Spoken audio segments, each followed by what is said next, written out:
بسم الله الرحمن الرحیم السلام علیکم ورحمۃ اللہ وبرکاتہ۔ پہلا درس ہمارا حروف تہجی سے شروع ہو رہا ہے۔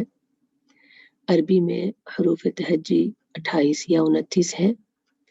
یہ حروف عربی زبان کی بنیاد ہیں، ان سے الفاظ بنتے ہیں اور الفاظ سے جملے، جنہیں لوگ بات چیت میں استعمال کرتے ہیں۔ جیسا کہ ہم نے پہلی سلائیڈ میں پڑھا کہ الف، جیم، طا، عین، قاف، یا یہ سب حروف ہیں، ان کے اپنے کوئی معنی نہیں ہیں۔ ان حروف سے جب یہ دو یا دو سے زیادہ ملتے ہیں تو لفظ بنتا ہے۔ لفظ جو ہے وہ دو یا دو سے زیادہ حروف کے ملنے سے بنتا ہے، جسے کلمہ کہتے ہیں۔ کلمے کی دو اقسام ہوتی ہیں، ایک خود کلمہ اور دوسرا محمل۔ بامعنی لفظ، ایسا لفظ، ایسا ورڈ جس کے معنی سمجھ میں آئیں، جو میننگ فل ہو، اسے لفظ کہتے ہیں۔ محمل، ایسا لفظ جس کے کوئی معنی سمجھ میں نہ آئے، وہ بے معنی ہو، محمل کہلاتا ہے۔ مثال کے طور پر کاف، مسلم، تسمس، اس میں حرف کاف ہے۔ لفظ مسلم اور تسمس دونوں ہیں۔ کلمہ ان تینوں میں سے صرف مسلم ہے اور محمل تسمس ہے، جس کے کوئی معنی سمجھ میں نہیں آ رہے ہیں۔ حروف کو حروف شمسیہ اور حروف قمریہ کے تحت تقسیم کیا گیا ہے۔ حروف شمسیہ جو کہ تا، ثا، دال، ذال، را، زا، سین، شین، صاد، صاد، طا، ظا، لام اور نون ہے۔ انہیں حروف شمسیہ اس لیے کہا جاتا ہے کیونکہ ان سے جب بھی کوئی عربی لفظ شروع ہو جائے اور اس کے ساتھ الف لام لگا کر پڑھا جائے تو لام جو ہے اس لفظ کے اندر نہیں بولا جائے گا، سائلنٹ ہو جائے گا، اور وہ لفظ اپنے حرف شمسی کے اوپر شد لے لے گا۔ جیسے سوق، بازار کو کہتے ہیں، جب اس کے ساتھ الف لام لگایا گیا تو السوق اس طرح بولا گیا۔ الشباک، الدفتر، الدفتر، الشباک اور السوق نہیں کہا گیا۔ اسی طرح عبد الرحمن، دررحمن کہا جاتا ہے، دلرحمن نہیں کہا جاتا۔ جمل، مدرسہ، کرسی، ان کا پہلا حرف جو ہے وہ حرف قمری ہے، اسی لیے جب ان کے ساتھ الف لام کو لگایا جائے گا اور بولا جائے گا تو الف کا ساتھ لام بھی بولا جائے گا، لام حذف نہیں ہوگا۔ الکرسی، المدرسہ، الجمل۔ مثال کے طور پر بھی یہاں پر آپ کی وضاحت کے لیے ہے، سمجھا دیا گیا ہے دوبارہ۔ تفاح، تا حرف شمسی میں سے ہے، اس کے ساتھ جب الف اور لام کو لگایا گیا تو التفاح بولا گیا، التفاح نہیں بولا گیا، اور تا نے اپنے اوپر شد کا سائن لے لیا۔ الدکتور، الدکتور نہیں بولا گیا۔ اللیمون، اور اس کے بعد لیمون کو الگ سے پروناؤنس نہیں کیا گیا۔ الام، العنکبوت، القرآن، اس کے اندر الف لام کو لکھا بھی گیا اور بولا بھی گیا۔ کلمہ، جس کے بارے میں ہم نے پچھلی سلائیڈ میں پڑھا تھا کہ دو یا دو سے زیادہ لفظوں سے دو یا دو سے زیادہ حروف کے ملنے سے بنتا ہے اور اس کے معنی بھی ہوتے ہیں، بامعنی ہوتا ہے۔ اس کی اقسام اس سلائیڈ میں پڑھیں گے۔ دنیا کی کسی بھی زبان کو سیکھنے کے لیے تمام کلمات کو مختلف گروپوں میں تقسیم کر کے ان کے بارے میں سیکھا جاتا ہے، یعنی تمام بامعنی الفاظ کسی بھی زبان کے، ان کی اگر یہ تقسیم نہ کی جائے تو سیکھنے والا کنفیوژن کا شکار ہو جاتا ہے اور اس طرح اسے یاد بھی کچھ نہیں رہتا، نہ زبان میں استعمال کرنے کا طریقہ سمجھ میں آتا ہے۔ کسی بھی زبان میں بامانی الفاظ کو تقسیم کر دیا جاتا ہے، اس تقسیم کو کلمے کی تقسیم یا اقسام الکلام کہا جاتا ہے، یا پارٹس آف اسپیچ انگلش میں بولا جاتا ہے۔ عربی میں اقسام الکلام پارٹس آف اسپیچ صرف 3 طرح کے ہیں: اسم، فعل اور حرف۔ اسم کسی جگہ، شخص، جنس یعنی غیر جاندار چیز یا ان تینوں کی صفات کا نام ہوتا ہے، جیسے پاکستان جمیل، الرجل قبیح، الکرسی جدید۔ اسی طرح کوئی بھی ایسا لفظ جس میں کام کرنے کے معنی سمجھ میں آ رہے ہوں لیکن کام کرنے کا ہونا نہ ہو رہا ہو، وہ مصدر کہلاتا ہے۔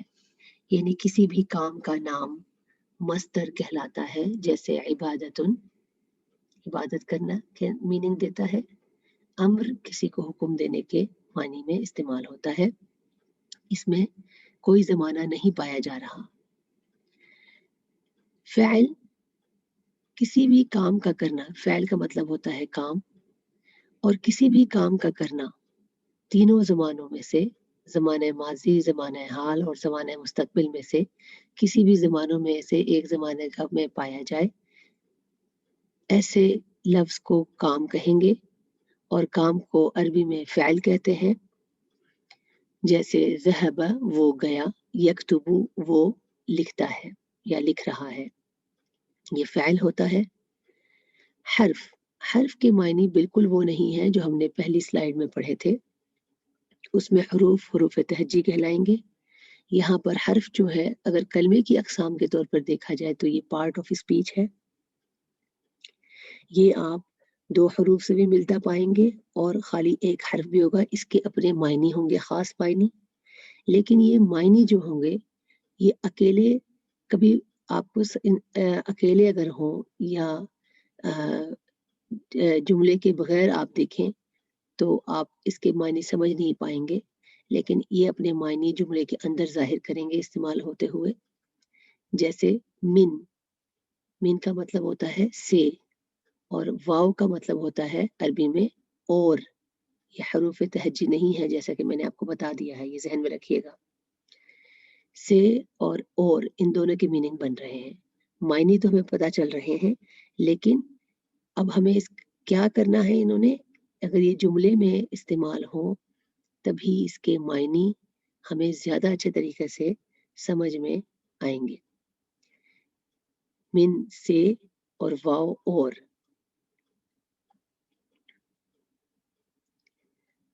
اب یہاں پر حرکات اور اعراب کے بارے میں جانتے ہیں۔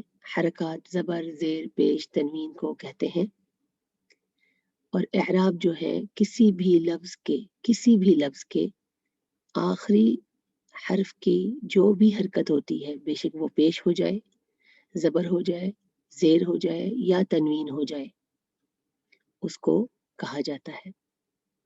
دی گئی مثال میں زبر، زیر، اور یہاں پر بھی زبر ہے، سکون کا ہے سائن، یہ سارے حرکات ہیں، اور سکون کو اس میں سے نکال دیتے ہیں کیونکہ یہ حرکت نہیں ہے، حرکت میں نہیں ہے، موومنٹ میں نہیں ہے۔ الکتاب یہ حرکات ہے، اور اعراب جو ہے وہ آخری لفظ کے آخری لیٹر کے اوپر جو بھی یا نیچے جو بھی علامت ہوگی وہ اعراب کہلائے گی، تو اس مثال میں پیش جو ہے وہ اعراب کہلائے گا۔ اب دیکھتے ہیں کہ حرکات کو، جو حرکات ہم نے پڑھی ہیں ان کو عربی میں کیا کہتے ہیں۔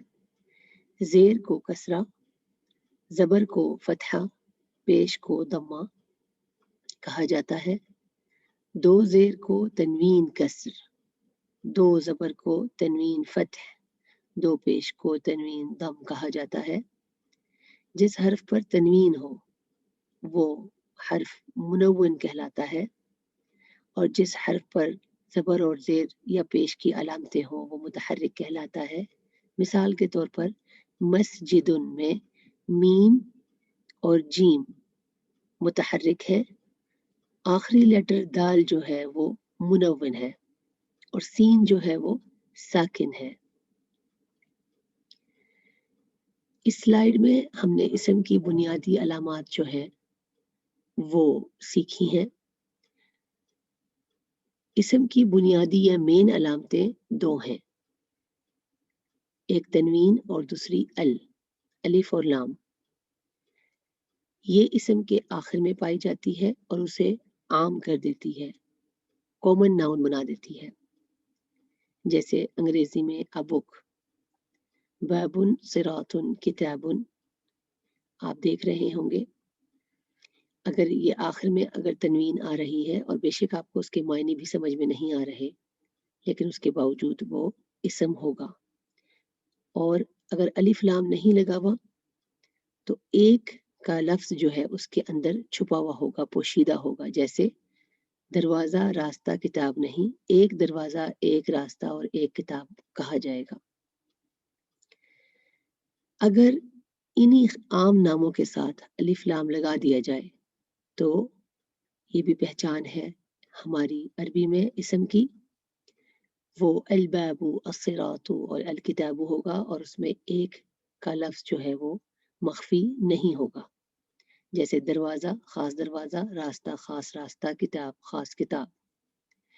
ایک بات ذہن میں نوٹ کر لیں کہ تنوین اور الف اور لام کسی بھی اسم کے میں ایک ساتھ نہیں آ سکتے، جیسے الکتاب، البیت، المسلم، الباب، الصراط نہیں کہا جائے گا، ایک ساتھ تنوین کو اور الف لام کو نہ بولا جائے گا اور نہ لکھا جائے گا، یہ کہنا غلط ہو جائے گا اگر یہ دونوں چیزیں اکٹھی آ جائے کسی بھی اسم میں۔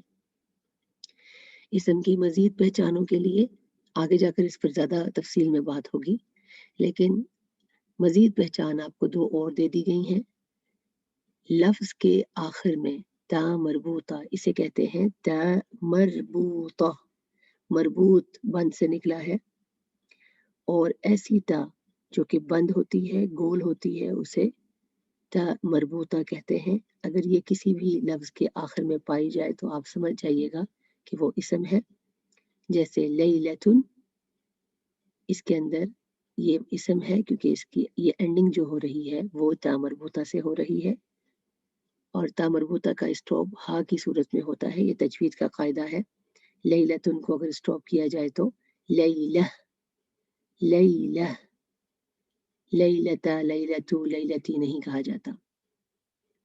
اسی طرح اسم کی ایک اور پہچان یہاں بتا دی گئی ہے آپ کو، جب بھی کوئی لفظ آپ کو الف اور تا، اسے تا مفتوحہ، تا مفتوحہ کہا جاتا ہے، کھلی ہوئی تا۔ یہ الف اور تا کسی بھی لفظ کے آخر میں پائی جائے تو آپ سمجھ جائیے گا کہ وہ بھی اسم ہے، جیسے آیاتن، آیاتن، تو یہ اسم ہو جائے گا۔ یہاں تک ہمارا پہلا درس تھا، انشاءاللہ تعالی امید ہے آپ کو یہ آسان لگا ہوگا اور آپ کے ذہن میں یہ رہ گیا ہوگا۔ وآخر دعوانا ان الحمد للہ رب العالمین۔